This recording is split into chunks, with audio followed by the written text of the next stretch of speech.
राधे राधे। जय श्री बिहारी जी की श्री राधे। आप सभी को एक सुंदर विषय जो हम सबके लिए बहुत ही महत्वपूर्ण है। हम सभी धाम वृंदावन में आते हैं, सभी श्री बांके बिहारी जी के चरणों में आते हैं, लेकिन कुछ हमसे चूक हो जाती हैं, उन पर हमें विशेष ध्यान देना है। कभी भी वृंदावन में आकर ये मैं ज़रूर कहूँगा कि जब आप वृंदावन में हों तो कभी वृंदावन में चप्पल ना पहने।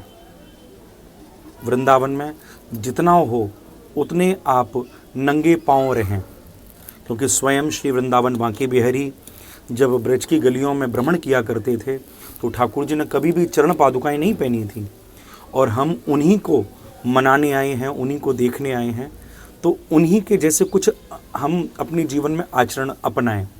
तो भगवान ने कभी भी ब्रजधाम में ये चरण पादुकाएं नहीं पहनी थी, तो हम भी प्रयास करें कि जब हम गाड़ी से उतरें तो अपनी जो चप्पल हैं, अपनी जो शूज़ हैं वो वहीं उतार दें। हमें वृंदावन में नंगे पाँव ही जाना है, बिहारी जी दर्शन करने नंगे पाँव ही जाना है। तो ये एक कोशिश ज़रूर हम करें यदि हम धाम से प्रेम करते हैं तो। दूसरी, कभी भी बाहर से आया हुआ व्यक्ति जो वृंदावन में आया हुआ है वो अपने केस कभी वृंदावन में ना मुड़वाए।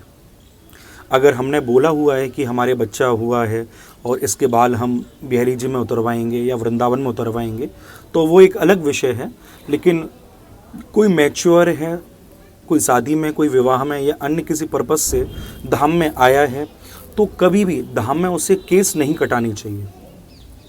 कभी धाम में केस नहीं कटाए, क्योंकि स्वयं श्री वृंदावन बांके बिहारी 11 वर्ष 56 दिन जब इस वृंदावन में रहे तो कभी भी ठाकुर जी ने अपने केश धाम में नहीं कटवाए हैं। तो ये सबको बहुत जानने योग्य बातें हैं। जब आए हम धाम में तो इन चीज़ों से बचें। तीसरा, मैं जो देखा करता हूँ, मैं जब दर्शन करने बिहारी जी को जाता हूँ तो देखा करता हूँ कि बांके बिहारी जी के आगे लोग रोते हैं, अपनी आंखों में आंसू भर भर के रोते हैं। तो मैं ये ज़रूर कहूँगा सभी साधकों से, सभी प्रेमियों से, जब भी आप वृंदावन में आएँ, बांके बिहारी के दर्शन करें तो कभी अपनी आंखों में आंसू भरे ना, आंसू भरकर कभी ठाकुर जी का दर्शन ना करें।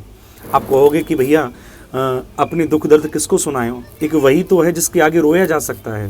लेकिन भैया मैं ये कहूँगा कि ये बांके बिहारी जी जो हैं इतने सहज, इतने सरल और इतने सीधे हैं, जैसे मानो कोई घर का एक सदस्य रोने लगता है तो उसे देखकर बच्चों का क्या हाल होता है। सब बच्चे हंसना छोड़ देते हैं, खेलना छोड़ देते हैं, मायूस से बैठ जाते हैं। वैसे ही जब अपने किसी भक्त को ठाकुर जी रोता हुआ देखते हैं तो ठाकुर जी भी मायूस हो जाते हैं। तो मैं ज़रूर कहूँगा कि जब भी आप धाम वृंदावन में आएँ या बिहारी जी के आगे कभी भी खड़े हों आप, तो कभी अपनी आँखों में आंसू ना भरें, कभी आंसू भर के ना रखें। क्योंकि अगर आपने आंसू भर कर ठाकुर जी दर्शन किया तो ऐसा ना हो मेरे बांके बिहारी की आंखों में आंसू आ जाएं, ऐसा ना हो कि मेरे ठाकुर जी की आंखों में आंसू आ जाएं। क्योंकि हर हाल में वो हमारे सब स्थिति को जानता ही है और समय पर वो सब कुछ देगा भी हमें, लेकिन रोकर हम उसे ना कहीं रुला जाएं। तो ये विशेष ध्यान रखो।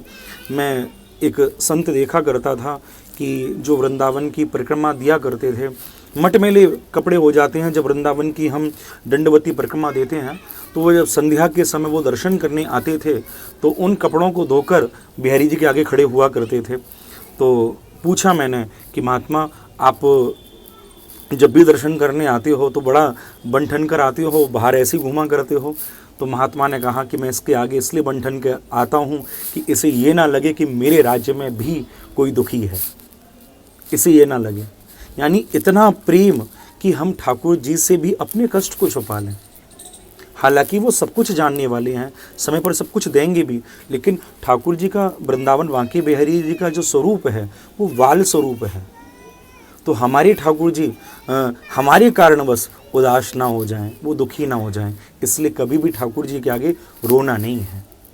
ये आप ज़रूर समझ लें। ये 3 चीज़ें हैं जो कभी भी धाम में आकर आपको नहीं करनी चाहिए। और मैं 3 चीज़ आपको ऐसी भी बताऊंगा जो आपका प्रेम धाम के प्रति, श्री बांके बिहारी के प्रति अत्यंत बढ़ा देगा। वही भी बात मैं आपको सभी को बताऊंगा। सबसे पहला, जब आप धाम में आना प्रारंभ करें तो आपका प्रेम गौओं से हो, आप गौओं से प्रेम करने लगें, क्योंकि हमारे गोपाल भी गौओं से ही प्रेम करते थे, तो हमारा प्रेम गौओं से हो। दूसरा, जब हम धाम में आएँ तो हमारा प्रेम ब्रज की रज से हो, हम ब्रज की रज को सम्मान दें। यानी जगह जगह थूकना ये सब हमें शोभा नहीं देता, ब्रज में गंदगी करना ये हमें शोभा नहीं देता। मैं यहाँ तक कि जो यहाँ लोकल हैं उनसे भी ये कहूँगा ये बात कि उनको भी ये नहीं करना चाहिए। और यदि हम बाहर से आए हैं तो हमें तो विशेष इस बात को ध्यान रखना चाहिए कि हम ये ना करें कि जगह जगह थूकना ये अच्छा नहीं है, ये ब्रजरज का अपमान है, ये ब्रजभूमि का अपमान है। तो हमें इस पर भी विशेष ध्यान रखें, हमारा प्रेम ब्रज की रज के प्रति हो। और एक बात और कहूँ, जब आप बांके बिहारी जी के दर्शन करने जाओ तो किसी भक्त के समीप भी कुछ बैठो और उससे भगवत चर्चाएं करो, जो मन में भाव हो वो भगवत चर्चाएं करो, भगवान की लीलाएं जानो, ये सब करो।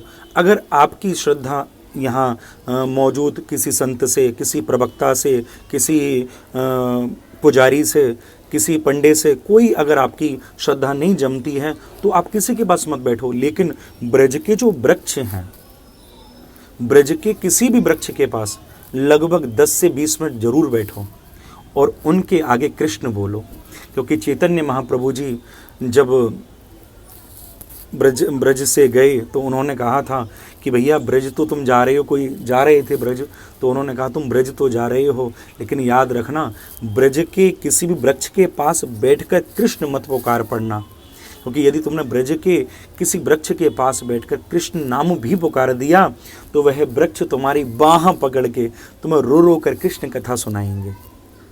क्योंकि कृष्ण वृंदावन से जब बाहर गए थे तो सब तन्मय होकर रोए थे, तो वो रो रो कर तुम्हें कृष्ण कथा सुनाएंगे। इसलिए बंधुओं, यदि हमारी किसी से पहचान है तो उनके समीप बैठकर जरूर सत्संग करें, क्योंकि धाम का मतलब केवल दर्शन नहीं है, कुछ सत्संग भी है। हम यहाँ देने नहीं आते कि हम यहाँ कुछ दें, ये जरूर याद रखें हम यहाँ से लेने के लिए आए हैं। चाहे वो ठाकुर जी से प्रेम हो जाए, चाहे वो हमें वैराग्य मिल जाए, चाहे वो ज्ञान मिल जाए, या ठाकुर जी की उपासना को कोई साधन मिल जाए, हम यहाँ लेने के लिए आए हैं ना कि देने के लिए। तो ये ज़रूर याद रखें, जब धाम में आएँ दर्शन करें तो किसी, यदि आपका कोई परिचित है तो उनसे भगवत चर्चाएं जानें, यदि कोई परिचित नहीं है तो किसी भी वृक्ष के समीप 10 से 20 मिनट बैठकर कृष्ण नाम जरूर गाकर जाएं। ये धाम के प्रति यदि आप ऐसा करेंगे, पहला आप गौओं से प्रेम करेंगे, दूसरा आप ब्रज की रज और कृष्ण नाम से प्रेम करके वृक्षों से भी उस कथा को जानोगे, और तीसरा उन ब्रजवासियों से प्रेम। ब्रज में आओ तो ये जरूर याद रखो कि अपने से किसी ब्रजवासी का अपराध ना हो जाए, अपने से किसी भी ब्रजवासी का अपराध ना हो जाए। चाहे भला कोई हमें कुछ कह भी दे तो ये भी प्रसादी मानकर स्वीकार कर ले, अपने प्रत्युत्तर उसे ना दे, ये जरूर याद रखें। क्योंकि हम यहाँ जब धाम में आए हैं तो हम उनके जो गोप ग्वाल हैं उनसे यदि हम प्रेम नहीं कर सकते तो हम उनसे कैसे प्रेम कर पाएंगे। तो धाम में आए हुए, जब भी आप कभी धाम में आओ तो हो सके तो अधिकतर मौन रहो। यदि बिहारी जी के दर्शन करने आए हो तो बिहारी जी के दर्शन करो, भगवत चर्चाएं जानना चाहते हो भगवत चर्चाएं जानो। यदि आपकी कोई बात नहीं बन रही है या आपको किसी की बात समझ में नहीं आ रही है तो मौन रहो, लेकिन कि अपने मुख से किसी ब्रजवासी का भी अपराध ना हो, ये जरूर ध्यान रखें।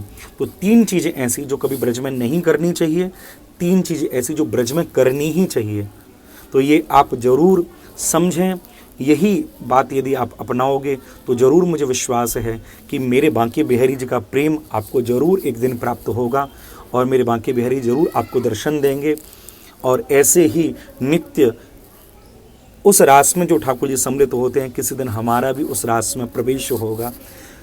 तो ऐसी मन में भाव आया, ऐसा भाव मन में आया कि आप सबको धाम के प्रति जो चेतावनी है वो सबको बताऊं कि कैसे धाम में हम आएँ। अन्य यदि कोई और आपके मन में प्रश्न हो इस वीडियो को सुनकर तो मुझे मैसेज में कहिएगा, मैं यथा योग्य जैसा मुझे समझ में आएगा मैं उत्तर अपनी ओर से देने का प्रयास करूँगा। प्रेम से कहिए श्री राधे। आप सभी जो भी इस वीडियो को देख रहे हैं तो अपने स्वजनों को, अपने प्रेमियों को, अपने पारिवारिक जनों को, सभी को ये वीडियो शेयर करें। जो भी धाम आते हैं वो इन बातों को ज़रूर समझें। प्रेम से कहिए श्री राधे। बोल बांके बिहारी लाल की जय।